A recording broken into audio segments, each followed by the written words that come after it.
Good evening, everyone. We have a special guest tonight. We have Erick Russell, the endorsed Democratic candidate for state treasurer. He is going to come and share all of his legislative priorities and his plans and what's happening with his campaign. He is our neighbor over in our neighboring town of New Haven. And we're so proud to have him on and talk to him about all of his work that he's done. And his course working his way up to state office and what he plans to do once he gets elected in November. So on the other side, we will be talking to Erick Russell, the endorsed Democratic candidate for state treasurer. Stand by.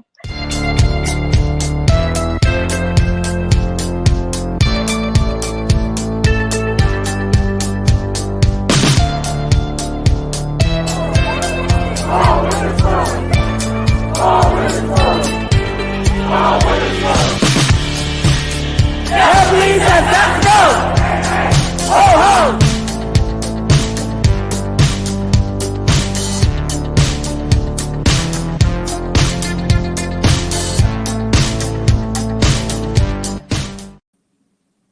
Welcome, welcome, welcome. How are you?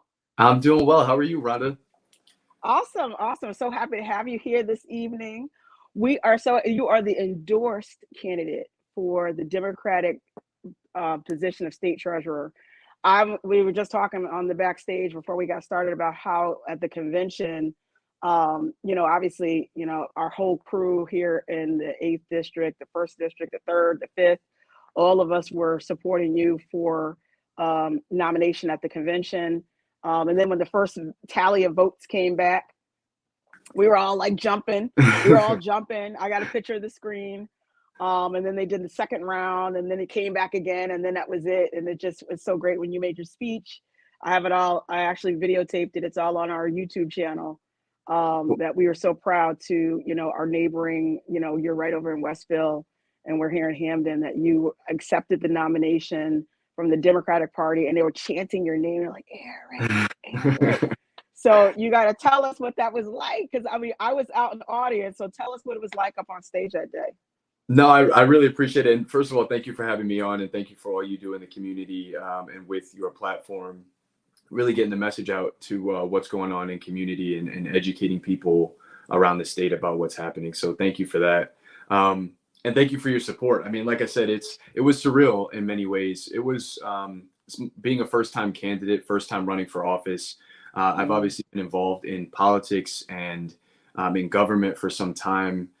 Serving, on my local DTC in New Haven, having done some work with prior gubernatorial campaigns, having served as vice chair of the state Democratic Party, doing a lot of work on the national level with the DNC.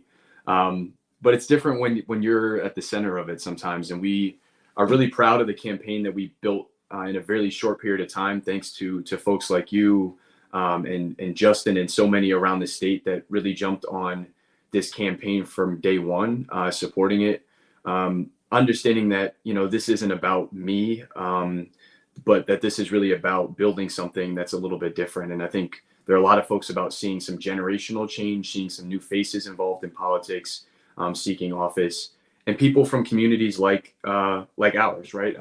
I'm born right on Dixwell Avenue, have lived in New Haven, moved back with my husband very shortly after I finished law school. My parents having, their small convenience store, first on Congress Avenue in New Haven, then on Dixwell Avenue, and their small restaurant in Hamden now. So I think a lot of people are excited about this kind of shift and seeing some new things reflected, and knowing that all of our communities are represented in government and in Hartford. So.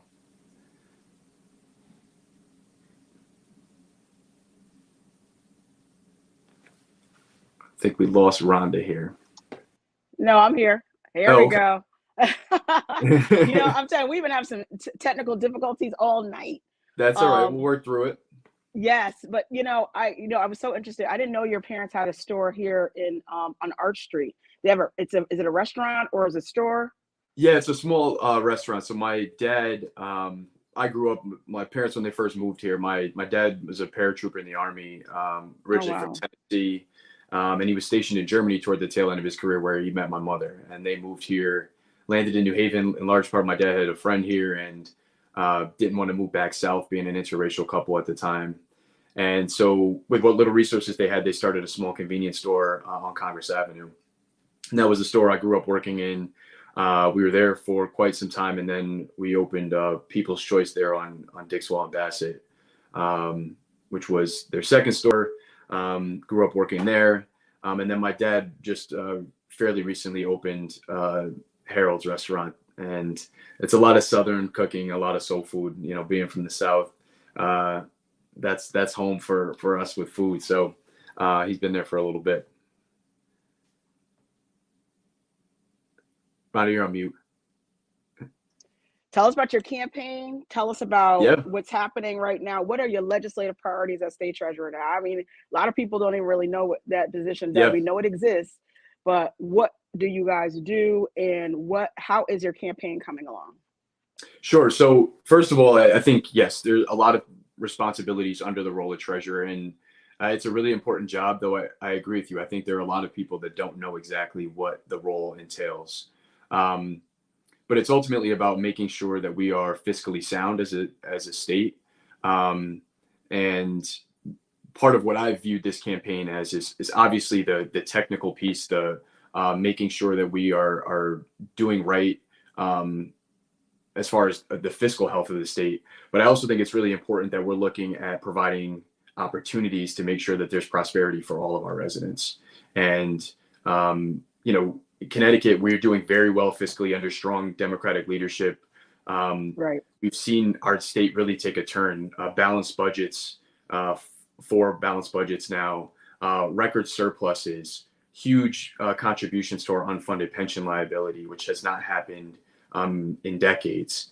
So we're seeing that the state really start to right itself under strong leadership. But it's also important to remember that there are a lot of people who are still really struggling.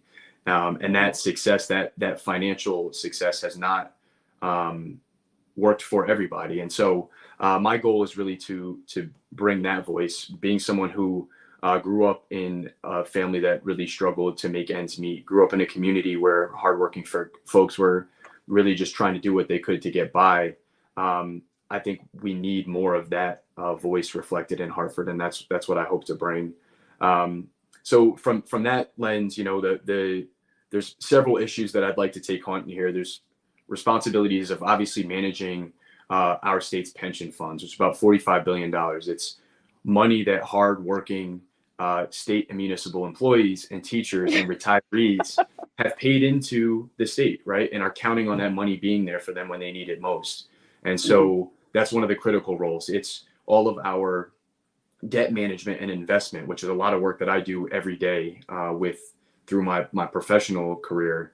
Where are we sending our resources? How are we building stronger, more vibrant communities? How are we making sure that we're managing our debt in a way that allows for us to have better bond ratings, which ultimately saves taxpayers money, allows us to invest in communities at the lowest cost to taxpayers. So that's another piece. But I have a lot of this laid out on the website. Financial literacy, I'm really looking to expand. We do a great job of financial literacy programs with adults. What I'd like to do is build a working group and develop curriculum that we can partner with our local boards of education and implement. So we have young folks who are coming out of school and know how to manage their money and know how to access resources. Baby bonds is another initiative that I'm very much in favor of. And obviously socially responsible investment, making sure that companies we're doing business with have value sets that align with ours as a state, that have strong labor practices, that they're keeping climate change in mind when they're making decisions, that we're not investing in gun manufacturers or folks that are doing harm by our community. So I could go on and on about the policy side of this and what I'm really looking to do, but I think that's the first piece, and happy to elaborate on the campaign a little bit more as well. Yeah, well, I want to know about the campaign because, like I said, it's a statewide campaign, which is huge. You are being primaried, and the primary. Talk about the plans that you're working on for the primary.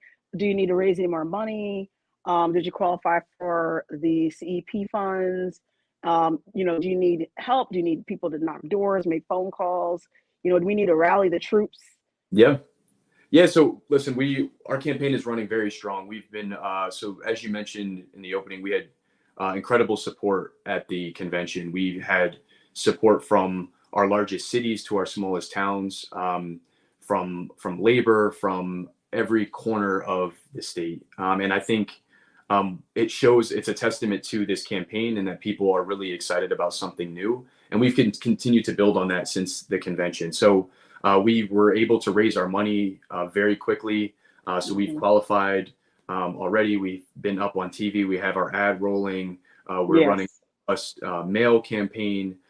We are canvassing and making phone calls, doing everything we need to deliver. And, you know, the response has been incredible, but we're going to run like we're losing the entire time and keep our head down and do the work.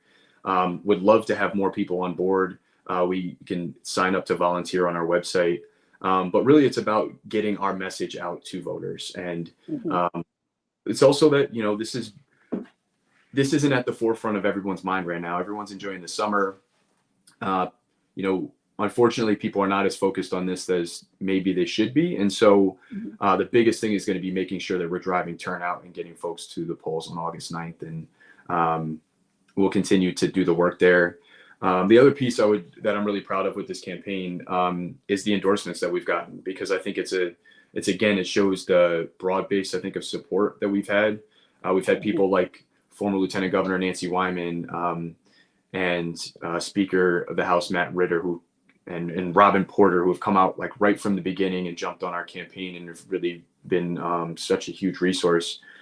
We've also Congressman John Larson, the only member of our federal delegation to get involved in this project.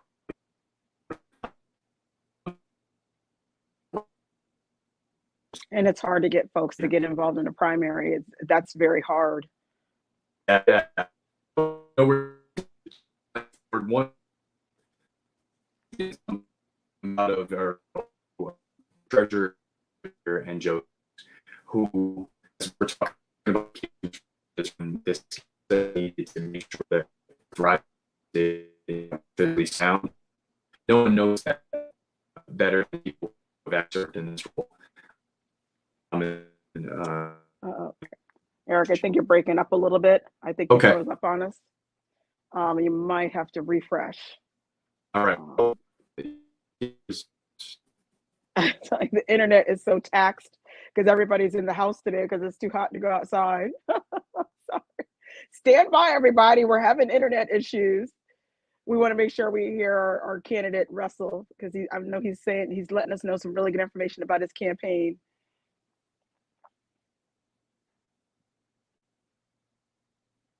All right, let's see.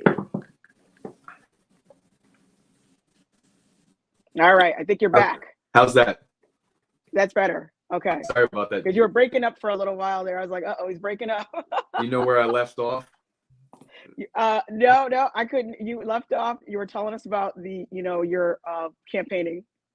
Okay. No, I think we were talking endorsements, and I said, endorsements. I mentioned a lot of the endorsements we've had across the state, from legislators to the comptroller Natalie Braswell to Nancy Wyman, and that one of the I think I'm really proud of the endorsements of our former treasurers, Denise Napier and Joe Suggs, who know what it takes to do this job well, that know the skill set that's required, that know the qualifications that are best suited for this role. And so I think we all know how serious, particularly Denise Napier, took this role and how hard she worked. And 20 years in, the first African-American female treasurer in the country, to have her support and along with her understanding of this job is really meaningful. So I'm really excited about that. Well, I'm so excited to hear about your plans for the state pension, because I'll be hopefully getting mine sooner than later. So we're really excited to hear your plans on how you're going to invest those funds. Yeah. And keep the pension solvent. We in the state employees, the CBAC, we are it's a huge, we're such a good union, and we're so spoiled. We really are. We get so many, we just get so many great things, and the pension is one of those things, and that ours is solvent, whereas a lot of states are not. So we really need good leadership as a state treasurer. We also do a lot of with my state agency that I work for, we do a lot of bond financing and bond funds, and bonding. We bond out all of our tax credit deals and our deals that we get, so we have to go to the bond commission, and you'll be on that Mm-hmm. bond commission, obviously. So there's a lot of work that we do with the state that does a lot for affordable housing. People don't have any idea. Like I'm trying to talk Marty Looney into bonding out vouchers for our state, so these Mm-hmm. people don't have to worry about being evicted. They could just have a state voucher if they can't get a federal voucher. So the bonding that you all are going to do as a state treasurer is so powerful. People don't even really know. And I think later on, once you're elected, we should have you come back and talk about these things to educate the community on what the treasurer does and how the taxpayers' funds get involved to really do great things in our community. Yeah, I would love that. And we've had these conversations before, because this is the work that I do every day, right? Is representing municipalities and state agencies in the state of Connecticut in financing, the critical infrastructure that really makes our community stronger. It's the things that we rely on as community, building out our schools and transportation infrastructure and affordable housing and childcare facilities, our clean water programs. And again, I think the voice of someone with real connection to community and to our working families across the state is important here, because the treasurer does have a role in how we invest this money. And we need to make sure we're doing this in a way that's ultimately going to, again, lift people up, and that we're investing in all of our communities, that we're investing in our communities in a way that are providing better opportunities for people to grow, for economic growth, and for just, I think, more sustainable communities. And so would love to come back and talk about a lot of that with you in the future. It'll be so cool. So tell us about your job, your current job, and what you do now, because I'm afraid a lot of people don't know what you currently do. So tell us about your current job and your Sure. experience. So I'm a partner at a law firm called Pullman and Conley. It's an interesting thing because I was the first person. Again, my parents worked harder than anybody I've ever been around. But with their sacrifice and hard work, I was the first person in my family to graduate from college, law school, both here in Connecticut. And going to a law firm was one of the few things I knew I did not want to do coming out of law school. And I think part of that was just the fact that I had never really been around lawyers. I hadn't been exposed to a lot of the industry to know what opportunities were really out there. And I knew I wanted to do something that was ultimately about giving back to community. And at the time, didn't know the opportunities to do that through a law firm. So I've been at my firm now for 10 years. I'm a partner in our public and private finance group, where I, again, represent municipalities and state agencies in the state in how they finance critical infrastructure and make investments in our community and manage debt. And it's been great, because one of the good things about being a lawyer in finance is you get a very broad finance experience, Right. which I think is really important in this role, because we've talked about, there's obviously the investment of our pension funds, but there's so many different things that are required under this role. You're working with investors and underwriters and financial advisors and rating agencies. You are responsible for all of our general cash management. You oversee our unclaimed property division. You're working with a very broad team of finance experts. As we talk about the pension fund management.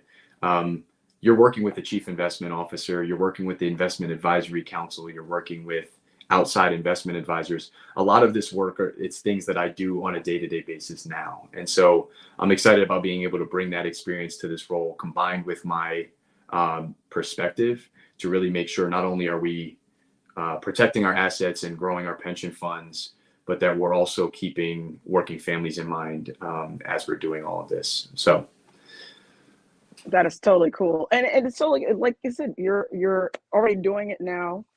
You've got a long history. You're a partner at a very large law firm. I think I've heard that name before. So, I mean, they're kind of all over the state. And it's also interesting that you said you want to teach you want to get started, teaching the broad community on financial literacy.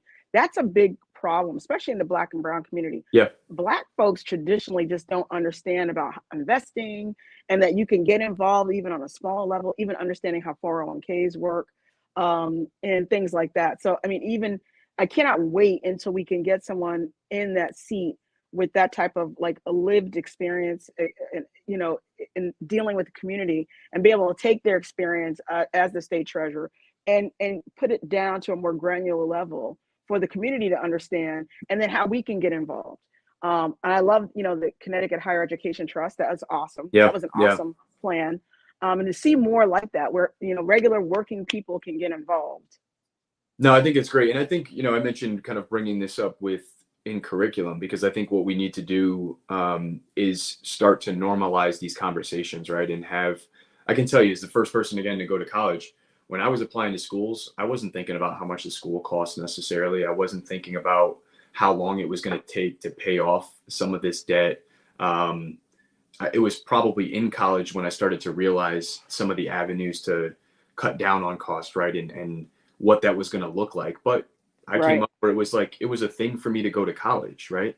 And I didn't have those resources around me necessarily to be fully informed on what that looked like. And so I think having basic conversations around interest, right? And like people knowing what compound interest is and how that impacts things, and how to build credit, and just so that we are teaching kids early on that this is something that we all need to be paying attention to. And I think then it will carry itself on. And I think, you know, if you look at how our communities are actually going to grow and change the outlook in many ways, it's obviously going to be providing opportunity, but we want people to know what to do with those opportunities when they come up and when they present themselves as well. So it's going to really be awesome. And it really, to increase financial literacy across the state is a huge platform to help with, you know, our financial sustainability. You have to understand how this thing, our economic system works. And, you know, that can be a great role statewide. So I'm looking forward to that. I think that would be very helpful, and make it a part of curriculum. And you went to UConn, right? I did. I went to UConn Law. Had a great experience there. You know, it was, I was really fortunate because I, again, not knowing much about law school going into it, right? I didn't have a lot of lawyers to lean on. I didn't know fully what I was getting into, but it was such a great collegial environment. You hear some horror stories about really competitive law schools and how people really kind of fight to make sure that they're on top of things. And I just didn't have that experience at all. So I've been in Connecticut my whole life. I had a great experience there, and they really prepared me well for future in law. I know, like, I was like, when I saw that, I was like, okay, that's it. That's it. He gets my vote. You know, he's a UConn Husky. You know, the Huskies, you know, we're like Husky fanatics over here. Yeah, so, yeah, it's big here. You know, it's great. So tell us about your campaign. What do you need?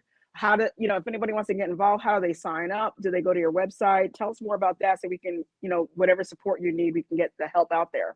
Yeah, so certainly, so the website is Erick, ERICKFOR, so erick4ct.com.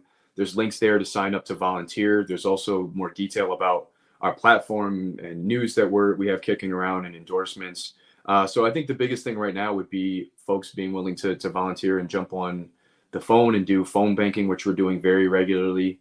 You know, again, we are excited for all of the momentum and excitement and enthusiasm around the campaign. And we've been traveling all over the state. I think I've had 6 stops today from pretty much every corner of the state. We had about 14 over the last 2 days. Please follow all of our social media. You really can get a sense of how hard we're working and the events that we're going to, and how we're getting our message out to voters. But I think, you know, some willingness to phone bank or do whatever you can there would be much appreciated. Well, that's so awesome. We were going to try to figure out how to run your commercial. I can't kind of figure it out here because like our internet connection is a little wonky tonight. But I'm going to actually download it and run it as its own little separate entity after we're off, so we'll be able to see it. So if you want to tell us a little bit more about anything else that we want to know about we already know about the campaign, we know about your parents, you know about your legislative priorities. Is there anything else? Because I know there's so much. I mean, there's so much about who you are, and I just don't want you to feel rushed because, you know, like I was just talking to Michael Ortati, I'm like, whenever you talk and have these little conversations, Yeah. everybody gives you like 10 minutes. Okay, 10 minutes, you got to squeeze it all No. in. And then you get 35 minutes. And we're like, okay, so what are we going to talk about? Right. Yeah. No, listen, I think there's several pieces. There's one I would mention on the ad when everyone sees it. We're really proud of it. I think our goal with that was really to tell a little bit about my story and just the kind of a little bit about my background and qualifications. And so I hope that comes across. But it was really cool because I was able to film that with my nephew, who is playing kind of a young me in the ad. So it was cool to see Carson's kind of debut on the screen, and he was really excited about it, which was fun. I knew he had to be related. I was like, that child looks too much like Erick. And I know you don't have a son, so I was like, okay, it's got to be a family member. Yeah. So no, that was cool. I think outside of that, we know each other from a lot of different settings and work that I've done, obviously around LGBTQ plus advocacy that I've really been involved in and social justice issues, but also work with the party and work in politics. But I think so much of what drives me is really my upbringing and where I come from, and being committed to ultimately giving back in any way that I could. And again, making sure that there is a voice, there is representation from communities like ours. And so I think that piece of this is really important, is that the qualifications piece is all there, and that's great, right? But it's about even outside of just the day-to-day responsibilities of the treasurer, you have a platform and you have an opportunity to use your voice to speak up and to talk about issues that are important and to advocate for issues that are important. And that's fully what I intend to do in this role. And this is what we talk about, like, when we say that we need, new, fresh ideas and new candidates and whatnot, lived experiences matter. Your lived experience of being the first generation, college, and then going on to law school, graduating, a partner. Obviously, you're, a young person to be a partner for 10 years and being also people need to see that young Black and brown men and women need to see that this type of thing is attainable. You can be a first generation person. You can inspire other people to do these kind of things and to, break these stereotypes that we're all locked into. We don't have to be chained to stereotypes. And I just think that that's what you kind of embody, and people go, oh, they're first generation. Yes. In this day and age, people are just now going to school. Yeah.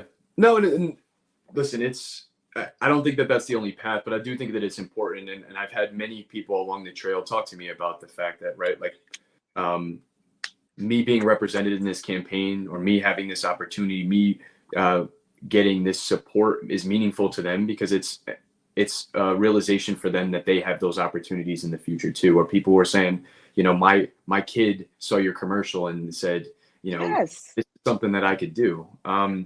And I don't dwell on that in a way, because again, it's not about me at all, but it's about the fact that there aren't enough people with these real lived experiences and stories represented and reflected in our government. And that's the only way you're going to make sure that government is actually representing all of our residents, is to have real people in these roles as well. Real people. Yeah. I think the other piece of it, right, is that this is not going to be an easy election cycle at all. I know that we've again been very fortunate. The governor is the most popular Democratic governor in the country. We've done really great work. We've seen really strong Democratic leadership. That being said, Republicans are going to throw everything they have at this. And I think what's really important is that we have to put together the strongest ticket we can to win in November. With our current slate, I'm the only person from a city represented, from a large city represented on the ticket. We need to make sure that we have diversity in age and race and everything else, but we also need to make sure that geographically we're representing different areas of our state, and that we have people, again, who understand all of our communities with a seat at the table. So we're turning out the maximum number of votes that we can and really engaging all of our citizens. So, we have really been working hard to continue to do that, to continue to build momentum. We have a primary on August 9th, so I'm asking for everyone's support. there, so Yes. that we can continue on to the general and make sure that we're able to deliver. You will be on row A.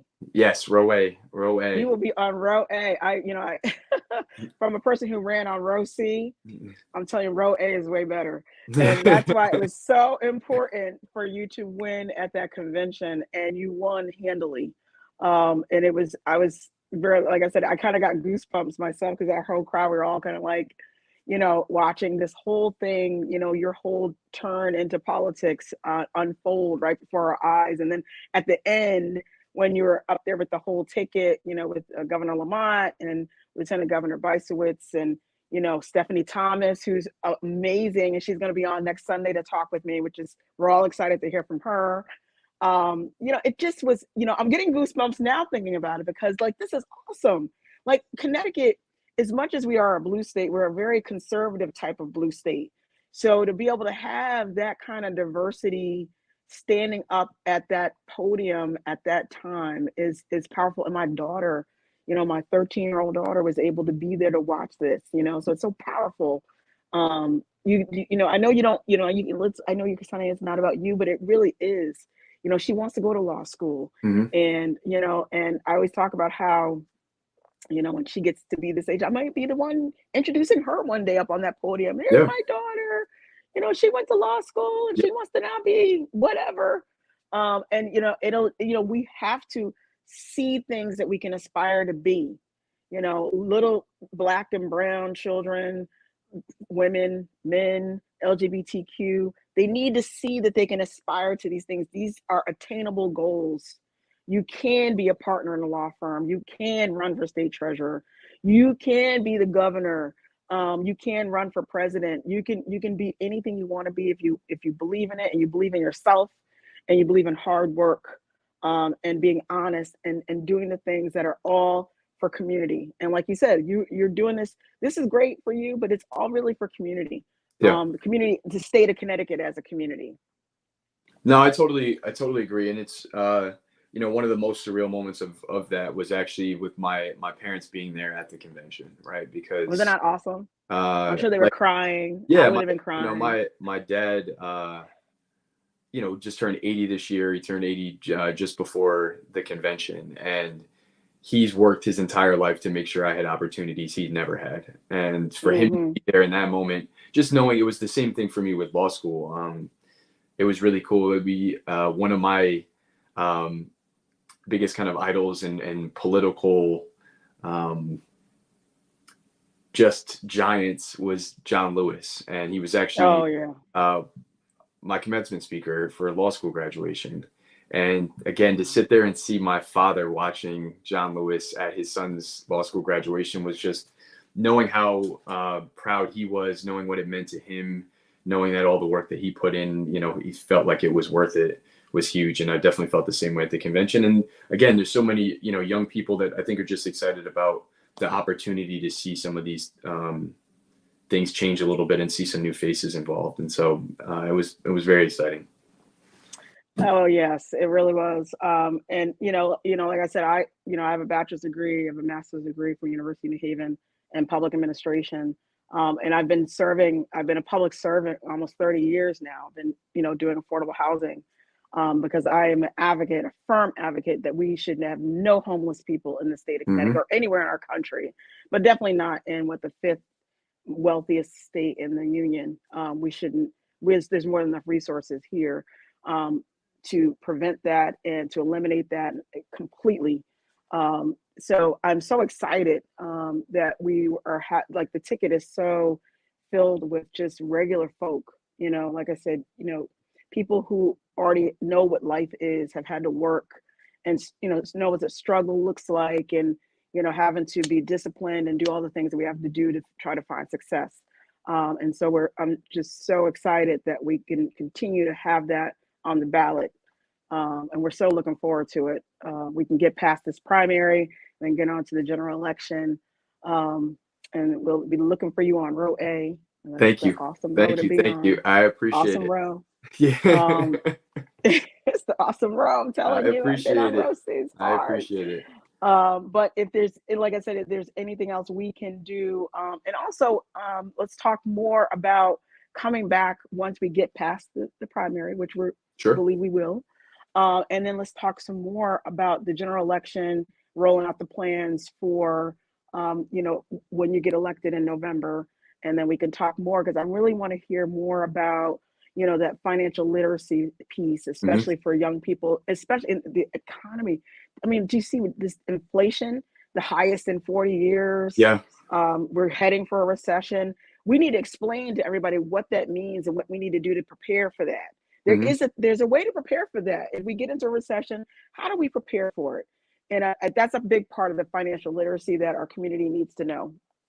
Yeah, and I mean, not to get back into the weeds on this a little bit, but it's also important as we think about the Treasury's office, right? Because you talk about inflation, you talk about things changing in the market, you talk about potential recessions. These are all things that greatly impact our pension funds as well. And so, really being able to make sure that we are ahead of the curve here, that we are building out a diversified investment portfolio that really can weather an inflationary environment. There's so many different pieces to this role. Again, I think what's important and what I've really been trying to talk about is, yes, there's these technical pieces and it's moving the office forward, and that I'm excited to build a strong team out and do all of the things we need to do to make sure our state is moving in the right direction fiscally, but also like, how are we thinking about, more importantly, how these things in the market, how these issues in the Treasurer's office are impacting working people, and how do we make sure we're ahead of the curve for building out programs and policies and practices for providing better opportunity for working families in the state. Well, that's awesome. And see, these talks get my goal is to have the community to get to know you, and get to know what your priorities are, and kind of where you are, where your mindset is as far as this position, because it's more than just a title. It's a huge responsibility to be in charge of the state of Connecticut's money, and pensions and the promises that are made to people who are getting ready to retire. So it's really huge, and it's just as we continue to educate, and that's all I want to do on Hamden Action Now, is educate people on the political process and how it drills down to us. We don't, a lot of times people are like, I don't really care, whatever. I'm like, you have to care. This is really important stuff. We need to know about it. And so I'm so looking forward to talking more with you, even, once you get past all these elections and things. I know this is a very stressful time. It's a lot of work, and there's a lot of moving parts. So, well, we're having fun with it all. We're going to keep our head down and do the work. And I thank you for everything that you're doing. I thank you for using your platform to really provide these opportunities for people to hear from folks who are running and to hear about issues that are important to the community. And looking forward to keeping up the work and the fight with you through this primary, and then wherever we go from there. Yes. Well, thank you so much for coming on, and I will be in touch with you shortly. I'm going to run your video right after this. Okay, so great. It'll be on all of our channels. It'll be on Facebook, YouTube, and our Twitter channel. Thank you so much. And we'll be talking more, and good luck on August 9th. Thank you. You got to let me know where you're going to be poll standing, because I want to make sure I stop by there. All right. Very good. We'll be bouncing around, so I'll let you know. All right. Take care. Have a good night. Thanks, Brenda. Take care. Take care.